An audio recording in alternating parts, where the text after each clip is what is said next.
કાંકરેજ તાલુકાના સિહોરી બજારમાં દશામાની મૂર્તિઓનું ધૂમ વેચાણ, શ્રદ્ધા અને સમર્પણનું જ્યાં સંગમ થાય છે ત્યાં દુઃખ અને દરિદ્રતાનો અંત થાય છે. માં દશામાની કૃપાથી દરેકની માઠી દશા સવળી થઈ જાય છે. પવિત્ર શ્રાવણ માસના પ્રારંભ સાથે સમગ્ર રાજ્યમાં આસ્થાનો મહાકુંભ જામ્યો છે. ખાસ કરીને ઉત્તર ગુજરાતના કાંકરેજ તાલુકામાં અત્યારે ભક્તિનો માહોલ ચરમસીમા પર છે. કાંકરેજનું મુખ્ય મથક સિહોરી અત્યારે માં દશામાના જયઘોષથી ગુંજી ઉઠ્યું છે. બુધવાર 12 ઓગસ્ટના રોજ વહેલી સવારે માં દશામાની મૂર્તિઓની વિધિવત સ્થાપના થશે, પણ એ પહેલા સિહોરી, થરા અને ખીમાણાના બજારોમાં શ્રદ્ધાળુને વિશેષ કરી બહેનોનો અદ્ભુત ઉત્સાહ જોવા મળી રહ્યો છે. સિહોરીના મુખ્ય બજારમાં અત્યારે દશામાની આકર્ષક અને નાની મોટી વિવિધ કદની મૂર્તિઓ, પૂજાપાની સામગ્રી, અગરબત્તી અને રૂની દિવેટોનું ધૂમ વેચાણ થઈ રહ્યું છે. ગત વર્ષની સરખામણી મૂર્તિઓના ભાવમાં થોડો ફેરફાર જરૂર જોવા મળે છે, પરંતુ માં દશામા પ્રત્યેની શ્રદ્ધા આગળ મોંઘવારી મોડી પડી ગઈ છે. બજારમાં ખરીદી માટે શ્રદ્ધાળુઓની ભારે ભીડ, અવરજવર અને ઉત્સવનો અનેરો ઉલ્લાસ જોવા મળી રહ્યો છે.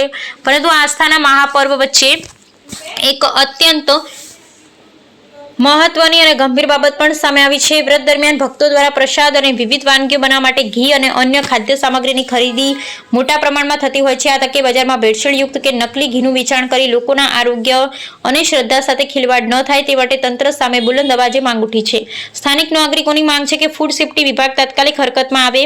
સિહોરી, થરા અને ખીમાણા સહિતના ગ્રામ્ય વિસ્તારમાં ખાદ્ય ચીજોના નમૂના લઈ કડક ચેકિંગ હાથ ધરવામાં આવે, જેથી પવિત્ર તહેવારમાં ભક્તોને શુદ્ધ અને ગુણવત્તાયુક્ત પ્રસાદ મળી રહે. આગામી દિવસોમાં સિહોરી બજારમાં ભક્તોની ભીડ હજુ પણ વધવાની શક્યતા છે.